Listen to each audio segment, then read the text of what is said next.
Well, the Toronto Blue Jays miss out on yet another free agent. Pete Alonso signs with the New York Mets.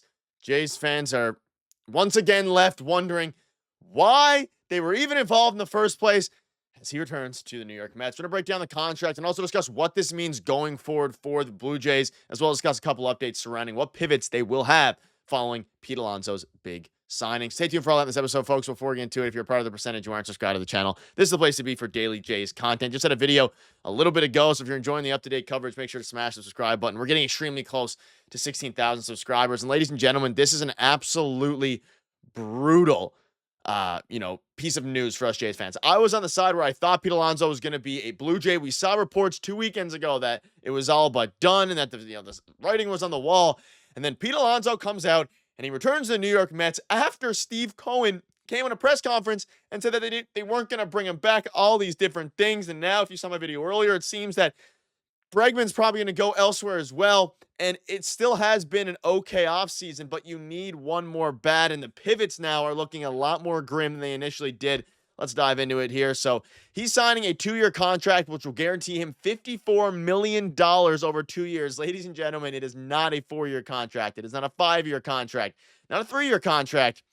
It's a 2-year contract. And you can see here from John Heyman, 2-year contract at $54 million, $10 million signing bonus. You can see here from Claps. Guess who offered more? The Toronto Blue Jays offered more guaranteed money. They offered the 3 years, $75 million, and this is just an absolute gut punch for the Toronto Blue Jays. Is it as bad as Roki Sasaki, Juan Soto, Shohei Ohtani? Not really. But once again, I mean, Jays fans were led on. We all thought that Pete Alonso was a Jay for a brief period of time. We thought that it was going to happen, and this contract, as details continue to come out, this is so he has 1 year at $30 million. And the second year is a player option, ladies and gentlemen, not a team option. The second year is a player option. So, I mean, for a team in the Mets that, I mean, they needed Pete Alonso's services, they got him back. And I mean, kudos to them, but it is a 2-year deal with a player option after the first year. So if he has a bad year, he has the player option to pick up for the $24 million pending a physical. I mean, it's brutal. Now, the Jays are still in a fine spot. They have to find when it comes to, additions they've made, but they need to make more. We keep talking about that win threshold, which we'll dive into in a little bit here. Like, their team should be better than last season for sure. Pete Alonso would have been the perfect fit to really put this team over the top. Now, obviously, the big priority is Vladimir Guerrero Jr., which we'll dive into in a little bit, but surrounding Pete Alonso, I mean, he would have been great. Yes, the fit wasn't seamless when it comes to position. With Vladdy at first, Pete Alonso playing DH, swapping between first and DH. But boy, was it perfect when it comes to actual statistics for Pete Alonso and his actual home run hitting. Again, 34 home runs last year, 46 the year before, 40 the year before.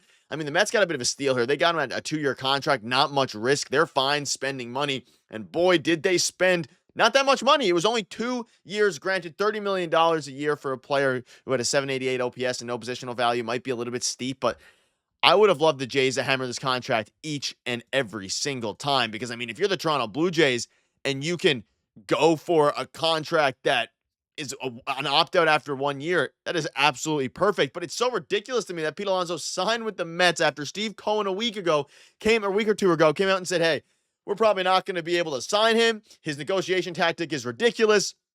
And with spring training a couple weeks away here, they went ahead and said, okay, screw it. We're going to go less than 2 weeks away now, but a week away, a week and a half. Okay, screw it. We're going to go ahead and, a week, 2 weeks away from spring training, sign Pete Alonso. And on Pete Alonso's side, I mean, you had Mets fans upset with Pete Alonso, hating on him because of the Steve Cohen comments. I mean, ladies and gentlemen, it's at a point now where I don't even, we were all kind of misled again. Whether you believe Doug Doucette, Andy Martino even came out and said himself, hey, the Mets are probably going to move on from Pete Alonso. He then deleted those tweets. Like, we had notable Mets reporters coming out and saying that progression towards a deal with the Blue Jays is being made and the Mets aren't going to be able to get him, all these different things. And guess what happens? He comes out. He is he's not a Toronto Blue Jay. He's a New York Met, and the Toronto Blue Jays are left once again wondering what is next. Now, as you look at what this team can pivot to, I mean, regarding offers, it's going to be interesting to see. Now, this means for sure, which we'll obviously talk about over the, future videos. And let's not forget, John Heyman also just tweeted here. I'm literally looking at it. It tweeted like seconds ago. Alonso had his choice of a 3-year deal and a 2-year deal, and he opted for the 2-year deal. Now, Now, I'm not exactly sure if he's referring to the Jays being 3 years or the Mets being 2 years. Maybe he was saying that the Mets also had a 3-year deal on the table. Either way, the Jays were finalists. The Jays had a 3-year deal on the table, and the Jays miss out again. But what this means now is that a trade has to be coming for the Toronto Blue Jays. There's no doubt about it. If they're going to make a move, the only option left is on the trade market, unless they go in a different direction. They don't sign anybody else. I mean, it's at a point now where, like, you look at the Bregman situation. The Astros lost Bregman, had a video on that. Things are getting interesting there. The Jays offer more for Pete Alonso, which is obviously, surprise, surprise, the Jays offer more for a free agent and they miss out. Yes, the Anthony Santander, all these different things. Let's forget, this was right after the Max Scherzer deal. Still have interest in signing Pete Alonso if he doesn't return to the Mets. He did return to the Mets. And the Jays, at least they signed Max Scherzer, but we thought that Max Scherzer was going to have some kind of, beneficial agreement to help, obviously not an agreement, but a beneficial, has some benefit to help recruiting Pete Alonso and to helping recruit Pete Alonso. But guess what? He had it didn't matter because he went back to the New York Mets. Now, when you look at this team, I covered this in the video yesterday, I believe, or maybe it was earlier today. Obviously, third video today, so I lost count a little bit. I think it was in earlier today's video. You look at what the projected WRC plus is here. I mean, the team, according to advanced analytics, looks very, very good. If you would have added Pete Alonso, it would have looked a lot better. So as you start to look at some of these guys, you need one more really powerful, power hitting bat. Now, the trade market has some guys available. We're hearing Nolan Arenado is probably headed to the Red Sox, which is a little bit crazy. I don't think the Jays explore that market. You have to now be probing. You have to be absolutely hammering this trade market because free agency now, assuming they don't sign Alex Bregman, free agency is going to be a lot harder to get a big bat. Bregman's really the only one left, and you have to wonder exactly what, is up Ross Atkins' sleeve. And again, regarding this deal, it's a great deal for the Mets.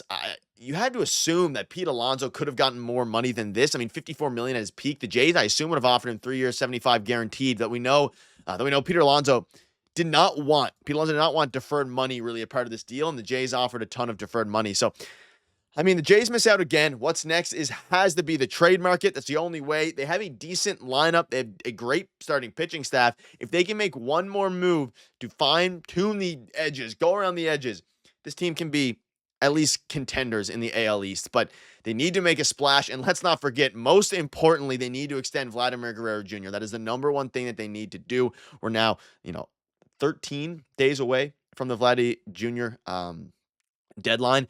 And if they don't extend Vladimir Guerrero Jr., things are going to be even worse. And, everything will break loose for this team and Ross Atkins will be under fire. But Bregman might be their only chance now. It seems like he's not likely to go to the Jays. Playoff chances as it stand for the Jays are 49%. They need to increase those. And it seems like that's going to happen via trade. But let me know down below what your thoughts are. Thank you guys for watching. Cheers.